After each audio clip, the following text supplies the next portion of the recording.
한번 따라 하실까요? 그짝 그짝.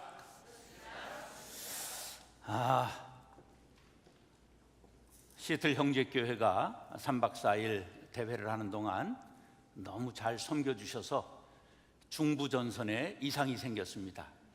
한 1-2kg 전부 살이 쪄가지고 이제 어떻게 빼고 가야 하나 고민을 하고 있습니다. 너무 감사를 드립니다. 올해는 한국 전쟁 발발 72주년, 그리고 지난 7월 27일에 정전협정으로 휴전된 지 69주년이 이제 지났습니다. 자, 그러면 우리의 역사를 한번 되짚어 보겠습니다.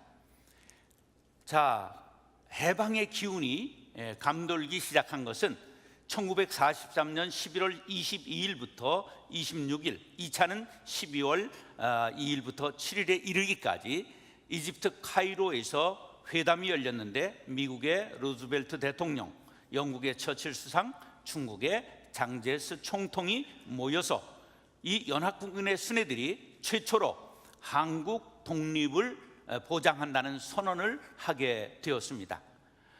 처음으로 조선이 독립하게 되는 것을 국제사회가 인정한 중요한 대회라고 하는 점에서 카이로 회담을 기억해야 합니다. 그리고 1945년 8월 6일 히로시마에 원자폭탄이 투하됩니다. 그래도 항복하지 않으니까 뒤이어서 3일 후에 나가사키의 두 번째 원자폭탄이 떨어집니다. 도저히 견딜 수 없는 일본 천황이 항복을 하기에 이르게 되는 것입니다. 그런데 놀랍게도 이 두 번째 원자폭탄이 떨어진 8월 9일 날 소련이 한국전에 참전하게 된 것입니다. 그래서 일본과 싸움을 하는데, 소련이 이미 폐색이 짙은 일본이 밀리기 시작하는데 파죽지세로 소련군이 들어와서 미국이 생각하니까 이 한반도를 전부 소련이 먹게 생겼습니다.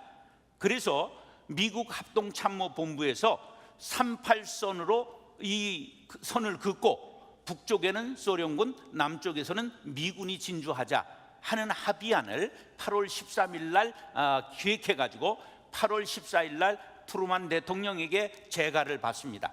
그리고 해방과 함께 8월 15일 메가다 장군이 38선 분할안을 공포하기에 이르렀고, 일본이 8월 15일 날 항복하면서 해방이 되었지만 남북은 안타깝게도 분할하게 된 것입니다. 그 선을 무슨 선이라고요?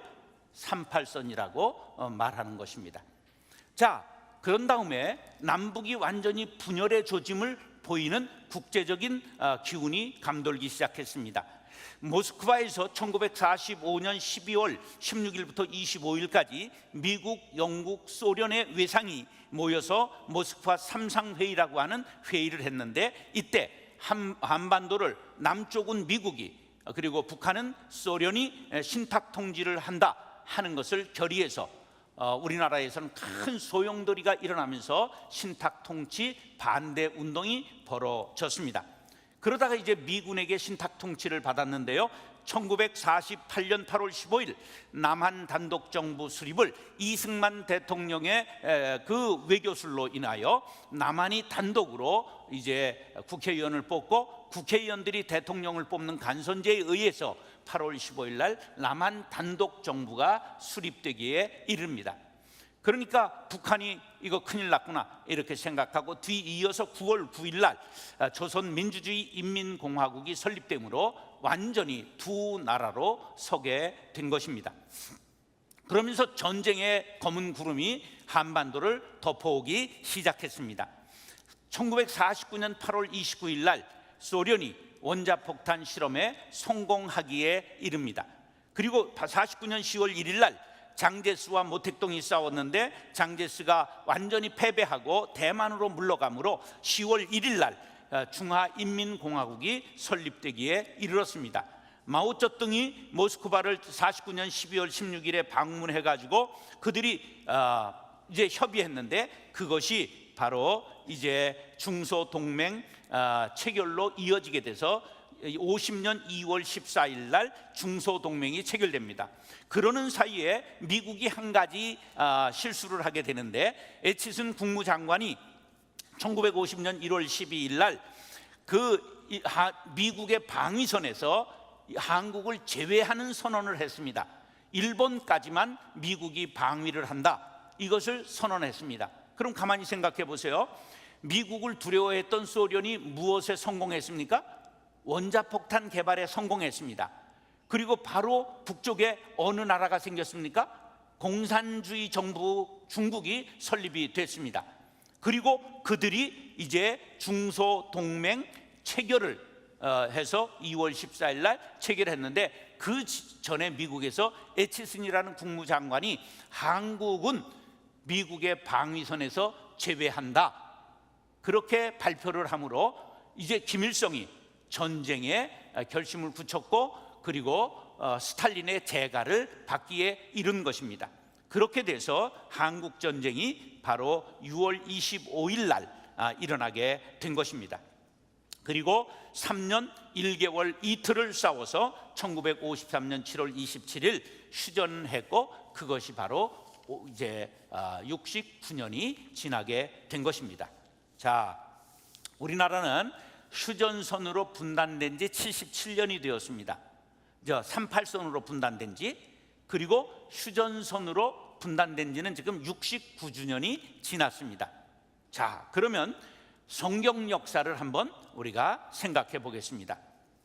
이스라엘은 이제 왕정 시대가 언제 시작되느냐 하면, 사울 왕이 초대 왕으로 등극하면서 왕국 시대가 도래합니다. 사울이 왕이 된 것은 BC 1040년에서 30년쯤 했기 때문에 1010년경까지 왕을 했고요. 두 번째 다윗이 왕이 된 것은 1010년부터 970년까지 40년간 왕위에 있었습니다. 그 아들 솔로몬이 970년에서 930년까지 이제 3대 왕에 이르렀는데, 그의 너무 건축을 많이 하고 낭비한 덕에 그 민심을 잃기 시작했고, BC 930년 솔로몬이 죽고 나자 왕국이 둘로 쪼개졌습니다. 그래서 북이스라엘은 10지파가 올라갔습니다. 그래서 왕의 이름이 뭡니까? 여로보암입니다. 몇 지파가 올라갔기 때문에? 10지파가 올라갔기 때문에 연상법을 쓰면 돼요. 북지파의 왕은 누구라고요? 10지파가 올라갔으니까 여로보암이 왕이 됐어요. 남쪽은 누가 됐느냐? 르호보암이, 솔로몬의 아들 르호보암이 왕이 되었습니다. 북왕국은 19명 왕이 이렇게 계속해서 쿠데타가 나고 8명의 왕조, 성이 8명이 바뀌었단 말이죠. 그렇게 분열의 역사를 계속하면서 208년 만에 아수르에게 점령당해서 BC 722년 멸망하게 이릅니다. 남한국 유대는 20명의 왕이 344년까지 지속되다가 그 다음에 바벨론의 느부갓네살에 의해서 586년에 멸망하게 됩니다. 자, 오늘 본문 상황은 어떤 상황이냐 하면, 남유다가 멸망한 해가 아까 몇 년이라고 그랬죠? BC 586년. 그리고 그들이 바벨론으로 포로 잡혀갑니다. 유다의 왕국의 사람들이. 그때 하나님의 계시가 에스겔에게 임했습니다. 지금 멸망해서 전부 포로로 잡혀가는데 이스라엘이 회복될 것을 계시해 주는 말씀이 오늘 내용입니다. 지금 멸망했어요. 포로로 전부 끌려갔어요. 그런데 너희들이 회복될 것이라고 하나님께서 계시해 주신 예언의 말씀입니다. 할렐루야. 자, 그러면 이 시점은 BC 586년인데 남북이 갈라진 지는 어느 때였느냐 하면 BC 930년이었어요. 그러니까 남북이 갈라지고 지금 북이스라엘, 남유다 전부 망했습니다. 그러고 나서 지금 몇 년이 지났느냐 하면 344년이 지났습니다. 지금 이스라엘이 완전히 초토화되고 멸망하고 포로로 끌려갔는데 몇 년 됐다고요? 344년 지난 거예요. 자, 그러면서 오늘 본문 이 전 이해를 가지고 본문 말씀을 이제 이해하기 위해서 들어가기로 하겠습니다. 따라하시죠. 유다와 이스라엘은 짝입니다. 그 짝이라고 말씀하고 있습니다. 16절을 다 같이 읽겠습니다. 시작. 인자야, 너는 막대기 하나를 가져다가 그 위에 유다와 그 짝 이스라엘 자손이라 쓰고, 또 다른 막대기 하나를 가지고 그 위에 에브라임의 막대기 곧 요셉과 그 짝 이스라엘 온 족속이라 쓰고. 자, 헤어진 지 몇 년 됐다고요? 344년이 지난 이스라엘과 유다가 짝이래요. 그러면 우리는 분단 몇 년 됐다고요? 분단 그냥 70년쯤 됐어요. 77년 휴전선이 그어진 것은, 그리고 전쟁은 72년, 그리고 휴전된 지 69년 됐어요.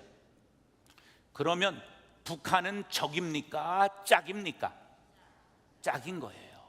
344년 왼수로 살고 갈라지고 사마리아는 전부 혼혈이 돼가지고 그냥 완전히 이방이라고 저주하고 그 땅을 밟지 않았어요. 언제까지? 예수님이 오셨을 때도 바로 북부는 뭐예요? 북부는 이제 갈릴리, 중부는 사마리아, 남부는 유다인데, 사마리아와 유다를 가는 사람이, 저 갈릴리와 유다를 지나가는 사람이 어디를 밟아야 돼요? 중부 사마리아를 밟아야 돼요. 그런데 그건 더럽혀진 땅이라고 밟지 않고 모압 땅으로 돌아가거나 지중해 바다를 타고 올라갔습니다. 그 정도로 사이가 나빴어요. 왼수가 됐어요. 그럼에도 불구하고 그 왼수 둘을 하나님이 지금 뭐라고 16절에서 강조하고 있습니까? 너희들은 짝이라고, 그 짝이라고 강조하고 있습니다. 그렇다고 한다면 우리 헤어진 지 70년 된 남과 북과 남은 왼수입니까? 짝입니까? 하나님의 시각으로 보라, 그런 말이에요.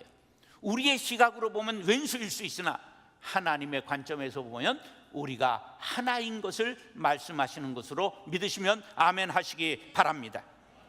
우리말에 짝이른 외기록이라는 말이 있습니다. 호라비 신세, 호로미 신세를 말하고 있는 것입니다. 이건 참으로 슬프고 어려운 인생이 되는 것입니다. 우리는 짝이른 외기록으로 살 수는 없습니다.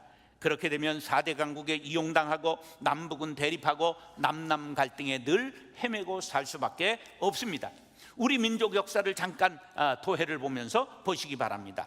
당군조선이 BC 2333년에 아사달에 도읍하고 조선이라고 이름했습니다. 이것이 조선이라는 이성계가 세운 조선에 대비해서 옛 고자를 붙여서 고조선이라고 부르는 건데, 이름은 고조선이 아닙니다. 조선입니다. 그래서 세조선과 비교해서 고조선으로 부르는 것입니다. 고조선 시대, 그 다음에 부족국가 시대, 고구려, 백제, 신라, 삼국시대에 이르러 676년에 통일신라가 서게 됩니다. 자, 통일신라가 241년간 지나고 고 태조 왕건에 의해서 918년 고려가 서게 됩니다. 고려가 몇 년간 지속되었습니까? 오래 지속됐습니다. 고려는 잊혀진 왕국인데 재조명되어야 됩니다. 찬란한 문화가 있었습니다. 고려 청자를 비롯해서 세상에 그 금속 활자, 최초의 활자를 만들었고 수많은 문화가 꽃피었던 나라입니다. 세계와 무역을 했던 나라입니다. 그런데 그 나라가 잠깐 있다가 간 나라가 아닙니다. 자그마치 474년이나 지속된 강국이었습니다. 그리고 나서 바로 이성계가 건국한 조선이 1392년에 시작해서 518년이나 지속된 엄청난 왕국이었습니다. 그리고 일제강점기 36년을 합하면 1270년간 우리는 한 나라 한민족으로 살았습니다.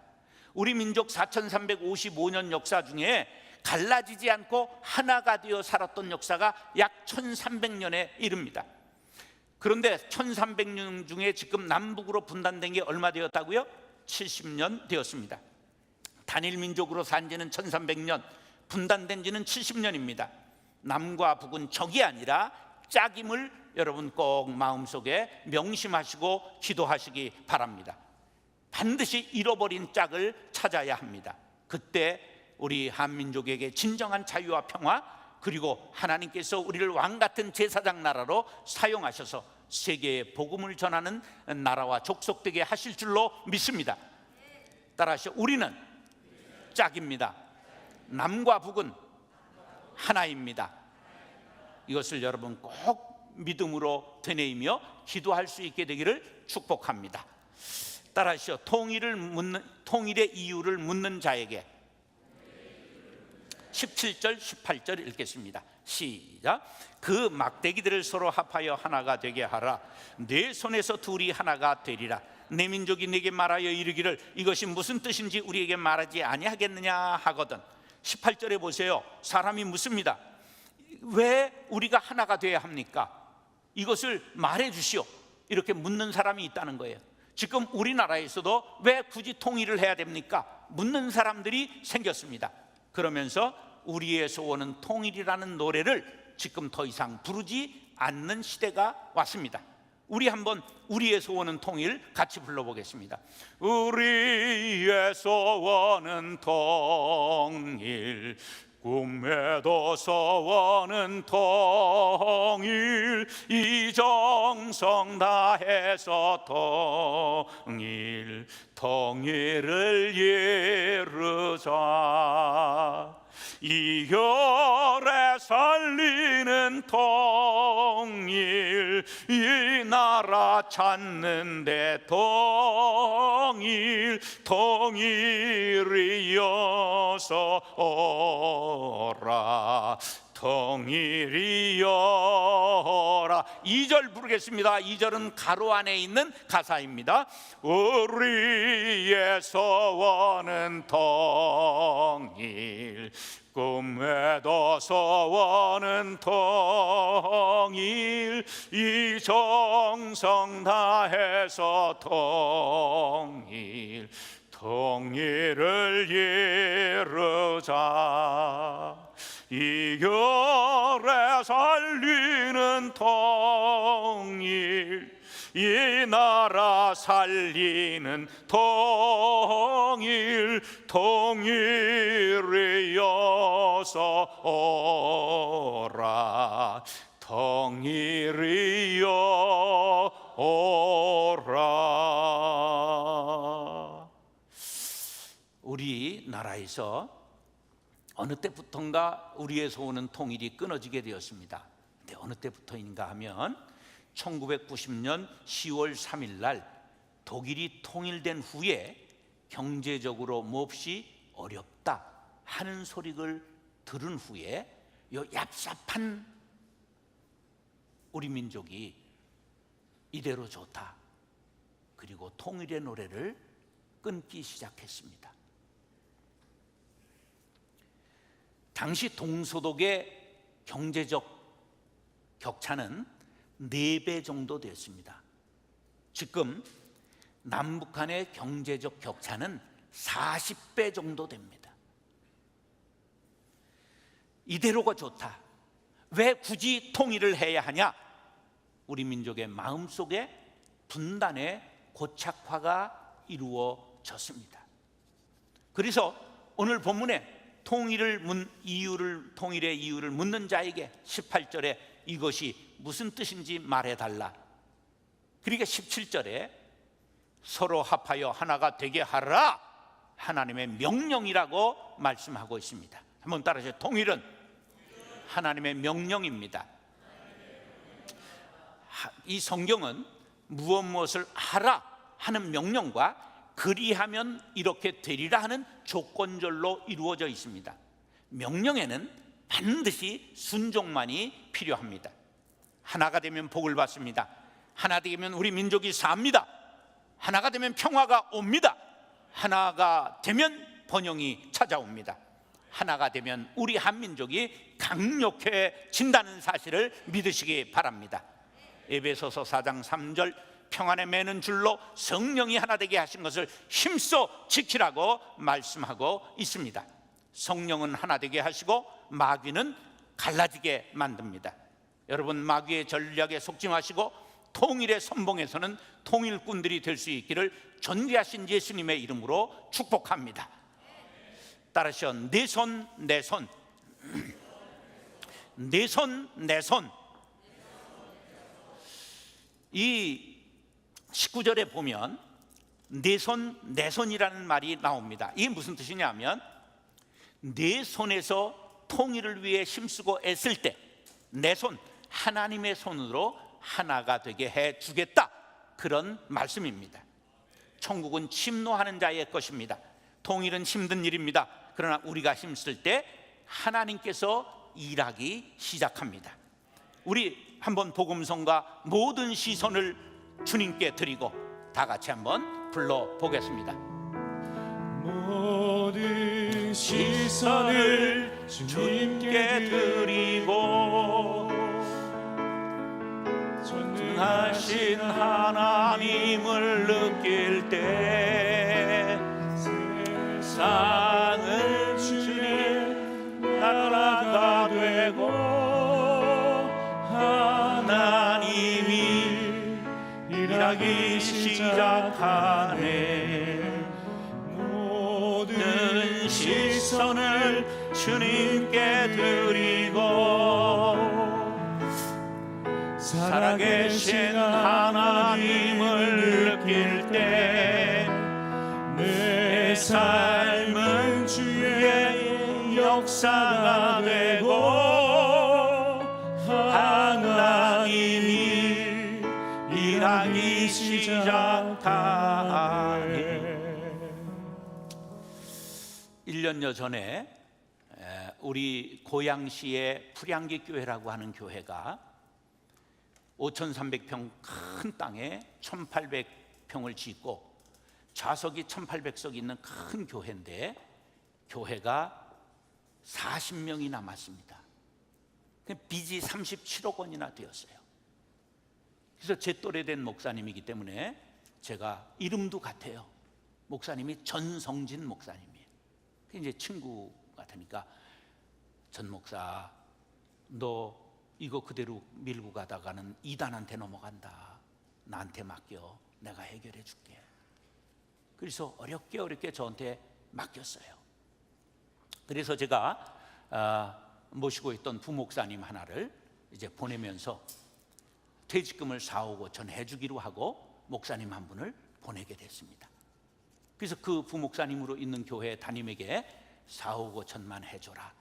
그러면 수십억짜리, 수백억짜리 지금 큰 덩어리를 먹는 거 아니냐. 그래서 이제 그렇게 회의를 하겠습니다. 근데 회의 결과가 저한테 왔는데 당회에서 1억만 해주기로 했습니다. 근데 이 친구한테 내가 4억 5천을 약속하고 은퇴하기로 했는데 얼마가 지금 비게 됐어요? 3억 5천이 비게 됐어요. 근데 내가 너무 상심이 됐어요. 아니 내가 은퇴한 지 지금 1년 반밖에 안 됐는데 아니 저것들이 내 말을 안 듣네. 저거 담임으로 오고 다시 갈 수도 없고. 그래서 이제 잠이 안 오는 거예요. 야, 이걸 어떻게 해야 되느냐. 뒤척이다가 밤 11시 반쯤 이제 잠이 든 것 같아요. 근데 꿈속에서 하나님께서 나타나셨어요. 사람들이 모두 끝이라고 말할 때 내가 일하기 시작한다. 벌떡 일어났습니다. 시계를 보니까 1시 반이에요. 그래서 얼른 핸드폰 옆에 놓은 거에다가 기록을 했습니다. 사람들이 끝이라고 말할 때 하나님이 일하기 시작한다. 그래서 시선이라고 하는 이 찬양을 부른 겁니다. 모든 시선을 주님께 드리고 전능하신 하나님을 느낄 때 세상은 주의 나라가 되고 하나님이 일하기 시작하네. 여러분, 어떤 절망스러운 일이 있을 때 하나님 앞에 시선을 모으시기 바랍니다. 통일이 요원해 보일 때 우리의 시선을 하나님께 드리시기 바랍니다. 통일은 사람이 할 수 있는 것이 아닙니다. 우리가 기도하며 애쓰고 힘쓸 때 하나님이 하실 수 있는 일임을 기억하시기 바랍니다. 그래가지고 제가 용기를 내서 제 은퇴 적금에, 생활비 나오는 은퇴 적금에서 3억 5천을 만화님 몰래 빼내가지고 그 교회에 은퇴비로 줬습니다. 물론 나중에 드러나가지고 만화님한테 혼나기는 했습니다. 그런데 너무 놀라운 기적이 일어난 게 지금 1년 2개월 됐는데 그 교회에 40명에서 300명이 출석합니다. 할렐루야. 예, 교회가 놀라운 부흥의 역사가 일어나고, 지금 아파트를 분양하는데 그 옆에 창릉지구라고 하는 게 들어오는데 몇 세대를 분양하느냐? 3만 세대를 분양합니다. 앞으로 될 일만 남았습니다. 사람들이 끝이라고 말할 때, 통일을 왜 하느냐고 말할 때, 그건 물 건너간 것이라고 말할 때, 우리가 시선을 하나님께 드리고, 하나님 이 일을 이루어 주시옵소서. 우리는 부족합니다. 우리로서는 할 수 없습니다. 통일은 고생스럽고 이것은 6개국이 합의해야 되는 어려운 일입니다. 남과 북, 그리고 미국과 소련과 중국과 일본이 합의해야 되는 일입니다. 그러나 하나님의 명령이시고 하나님이 하시고자 하면 이 일이 속히 이루어질 줄 믿습니다.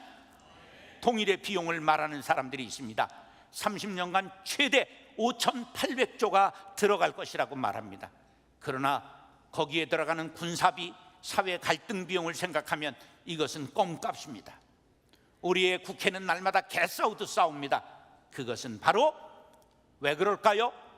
북한을 놓고 어떻게 바라보느냐의 관점의 차이 때문에 그런 것입니다. 진보 좌파는 민족을 우선합니다.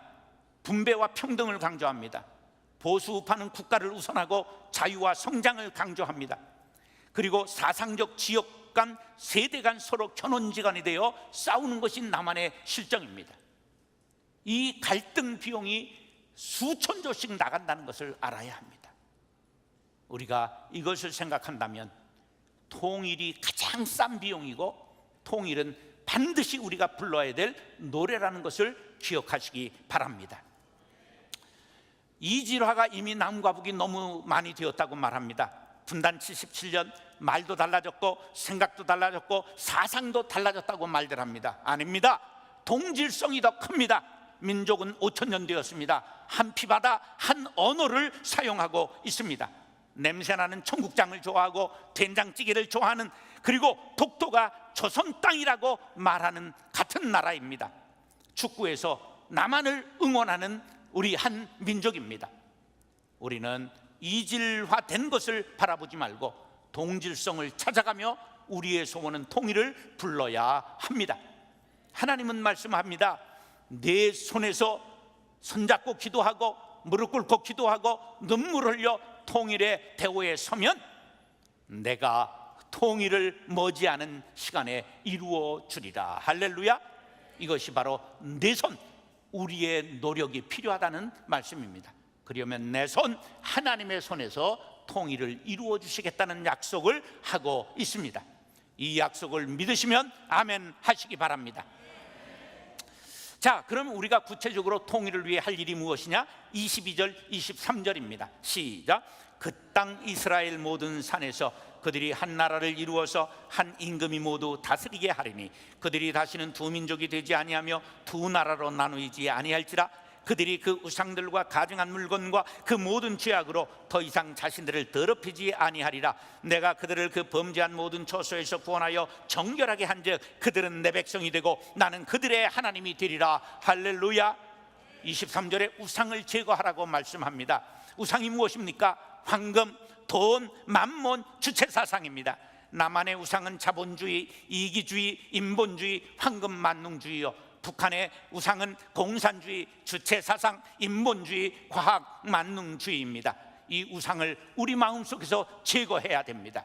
그리고 가증한 물건을 제하라고 말씀합니다. 남한은 음란한 사회가 되었습니다. 북한은 핵무기를 가지고 위협하고 있습니다. 이 가증한 물건을 제거해야 합니다. 죄악을 버리라고 말씀합니다. 세상의 방법을 따르는 것이 죄악입니다. 정부의 태도를 따라 이렇게 갔다 저렇게 가는 것, 정치가의 견해를 따라 이쪽으로 갔다 저쪽으로 갈대로 흔들리는 것, 외교 방침을 따라가는 것, 군사적인 태도를 따라가는 것, 그것이 죄악입니다. 교회와 성도는 성경 말씀을 따라가야 됩니다. 예수 정신을 따라가야 됩니다. 하나님의 뜻을 따라 살아야 될 줄로 믿습니다. 하나님의 뜻이 무엇입니까? 하나가 되는 것입니다. 한 나라 한 임금을 섬기는 것이라고 22절에 말씀하셨습니다. 거룩한 백성이 되는 것이라고 말씀하셨습니다. 서로 사랑하는 것입니다. 저들이 미움의 총을 쏠 때 우리는 사랑의 원자탄을 쏠 수가 있어야 하는 것입니다. 평화를 이룩하는 것이 하나님의 뜻입니다. 우리는 복음 통일의 사명을 받았습니다. 이 시간 마음속으로 다짐하시는 분은 아멘 하시기 바랍니다. 통일은 어렵고 힘들고 그러나 참고 견디고 인내하면서 사랑하고 이해하고 포용하면서 하나 되기에 힘쓸 때 하나님께서 선물로 주시는 것인 줄 믿으시기 바랍니다. 결론은 어디에 나와 있느냐? 오늘 본문의 결론이 있지 아니하고 우리가 잘 아는 말씀인데 본문 앞에 결론이 나와서 사람들이 이것을 모르고 있습니다. 11절로 14절 앞에 나와 있는 말씀이 결론입니다. 시작. 또 내게 이르되 인자야 이 뼈들은 이스라엘 온 족속이라. 그들이 이르기를 우리의 뼈들이 말랐고 우리의 소망이 없어졌으니 우리는 다 멸절되었다 하느니라.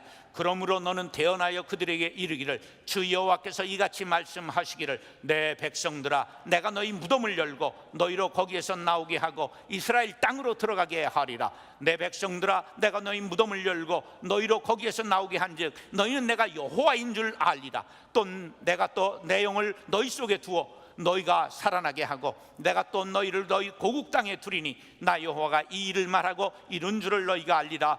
여호와의 말씀이니라. 아멘. 자, 소망이 없는 에스겔 골짜기에 마른 뼈들이 살아나듯 너희들 지금 전부 망하고 포로되어 바벨론으로 잡혀간 너희들 반드시 해골이 무덤을 열고 부활하는 것처럼 너희들이 무덤을 열고 바벨론을 뚫고 나와 이스라엘 땅으로 들어오게 하리라. 할렐루야. 70년 미래의 일을 지금 오늘 본문 앞에 있는 말씀에서 예언하고 있는 것입니다. 내 영을 너희 속에 두어 너희가 살아나 고국 땅에 들어오게 하리라. 할렐루야. 우리가 통일의 소원을 가지고 우리의 짝인 북한을 위해 기도하고 노력할 때 피 흘림 없는 복음 통일, 전쟁 없는 평화 통일을 허락하셔서 성서 한국, 선교 한국, 우리가 왕 같은 제사장 나라가 되게 하리라. 이 비전에 동의하시면 아멘 하시기 바랍니다. 이 하나님의 말씀을 아멘으로 받으시는 분은 아멘 하시기 바랍니다. 반드시 우리의 손으로 통일을 위해 힘쓸 때 하나님께서 우리 한반도 한민족에게 통일을 선물로 허락해 주실 줄로 믿습니다. 기도하겠습니다. 사랑과 은혜가 풍성하신 아버지 하나님, 분단 70년 온갖 상처와 원한과 증오가 가득 찬 땅에 하나님은 말씀하십니다. 너희는 원수가 아니다. 너희들은 짝이니라. 손을 내밀어라. 사랑의 손을 내밀어라. 서로 얼싸 안아라 말씀하십니다. 왜 구태여 지금 편한데 통일을 해야 됩니까? 묻는 사람의 내 명령이라고 말씀하십니다. 하나님의 명령에 순종하는 통일꾼들이 되게 하여 주옵소서. 통일의 운동은 나로부터 시작되고 우리 교회로부터 시작되고 우리 가정으로부터 시작되는 것을 알게 도와주셔서 우리의 소원은 통일을 부르게 하여 주옵소서. 우리가 모든 나누어지고 흩어지고 갈라진 곳에 평화의 사도로 서게 하여 주옵소서. 우리 한민족에게 복음 통일, 전쟁 없이 피 없이 평화 통일을 허락하셔서 왕같은 제사장 나라로 인류를 위하여 쓰임받게 하여 주시옵소서. 존귀하신 예수님의 이름으로 축복하며 기도드리옵나이다. 아멘.